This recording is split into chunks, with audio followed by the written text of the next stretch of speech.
I enter into the room. I give my mark sheet to the examiner in clinical station with a smile and introducing myself. Hello, I'm Dr. Ima. Then examiner is telling me do the abdomen examinations. So my command is abdomen examinations. Suppose the child is 11 years age old. He is Robert, and his father is with William. Okay. So I first wash my hand, introducing myself. Hello, Robert and Mr. William. I'm Dr. Ima, one of the candidate today. I am to examine his tummy. So I am taking the permissions and I am telling, hi, Robert, how are you? And how old are you? Are you studying? So in the meantime, actually, I look at his communications. I find that he is submental. And I am checking the 4D, like first of all, any distress. So the child is not in distress. There is no any device means I am seeing there is a hearing aids. And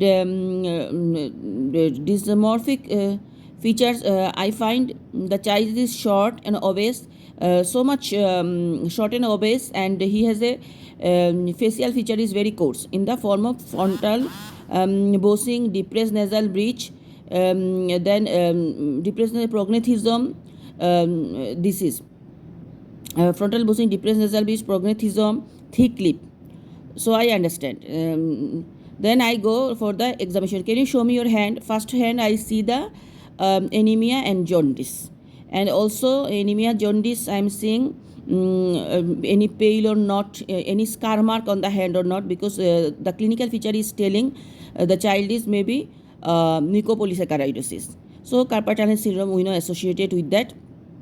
Hand examinations, then I telling flapping tremor, clubbing present or not. Then I pulse, I check. Then go axilla, then head. I find the hearing device. Then go the eye also pale and jaundice. These are I am checking. Anemia, jaundice, nothing I find. I tell him, giving instruction, do that. Then nose, is there any thick nose like nasal polyp present or not? I feel. Then I open his mouth, teeth, everything I notice. He is actually submental, so everything is I am doing with the help of mother. Then I am telling first mother, I tell that I will do the later the lymph node examinations. I want to do the abdomen now. So I'm telling the mother, can you please expose the abdomen? So abdomen exposed. Then I first sit on the patient level, inspecting from the right, left, the leg, abdomen. I find that abdomen is distended, a very big abdomen. Then I am going to the palpation. First of all, superficial palpation anti-clockwise, then deep palpation anti-clockwise I do, and I understand that liver and spleen are very big. Okay, there is some mass like on this region. Then I am going to the deep palpation. First of all, liver palpations and measures, then spleen palpation measures. Any surgical mark can be present or hernia on the like umbilical hernia present. Then go the kidney palpation. Kidney is not palatable. Then no ascites. Ascites I also check as abdomen. Then bruit, renal bruit I check. Bowel sound I check. Go the lower limb, just look there any edema present or not. Then I tell, can you please sit down? I look at the back, inspection back. If time, I check the there is any crepitation present or not. So I would like to complete my examination, doing the general examination of the child and development assessment, and ask about the family history because it is an autosomal recessive disorder, we know, mucopolysaccharidosis.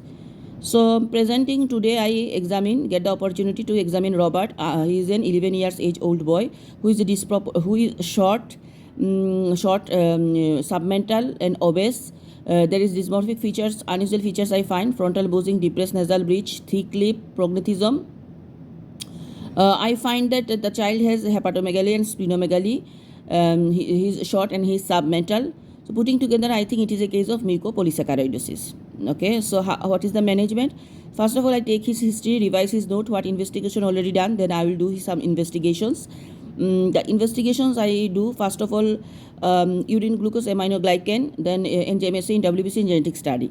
Then liver function test we do the echo for corpulent as short neck, spirometry for short neck, spirometry for kyphosis colitis, that can be we find. We will do for this patient echo, slit lamp examination of the fundus examination because cherry red spots in San Filippo. These are we do X-ray of the spine we can do. This management is enzyme replacement therapy below 2 years, and after that bone marrow transplantations.